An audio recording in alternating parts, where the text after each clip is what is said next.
इस दुनिया में कर्म को मानने वाले लोग कहते हैं भाग्य कुछ नहीं होता, और भाग्यवादी लोग कहते हैं किस्मत में जो कुछ लिखा होगा वही होकर रहेगा।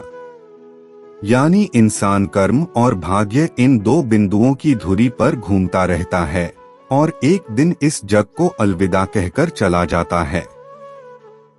भाग्य और कर्म को अच्छे से समझने के लिए पुराणों में एक कहानी का उल्लेख मिलता है। एक बार देवर्षि नारद जी बैकुंठ धाम गए। वहां उन्होंने भगवान विष्णु का नमन किया।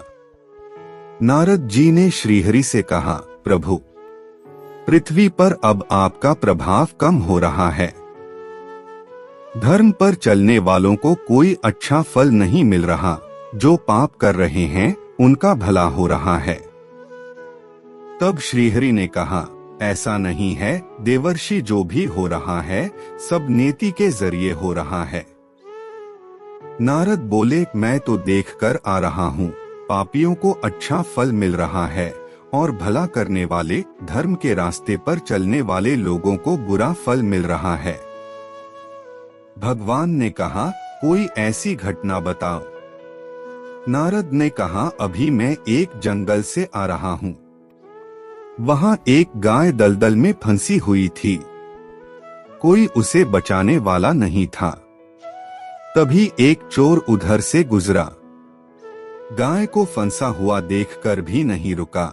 वह उस पर पैर रखकर दलदल लांघकर निकल गया। आगे जाकर चोर को सोने की मोहरों से भरी एक थैली मिली। थोड़ी देर बाद वहां से एक वृद्ध साधु गुजरा। उसने उस गाय को बचाने की पूरी कोशिश की। पूरे शरीर का जोर लगाकर उस गाय को बचा लिया, लेकिन मैंने देखा कि गाय को दलदल से निकालने के बाद वह साधु आगे गया तो एक गड्ढे में गिर गया। प्रभु, बताइए यह कौन सा न्याय है? नारद जी की बात सुन लेने के बाद प्रभु बोले, यह सही ही हुआ। जो चोर गाय पर पैर रखकर भाग गया था, उसकी किस्मत में तो एक खजाना था, लेकिन उसके इस पाप के कारण उसे केवल कुछ मोहरें ही मिली।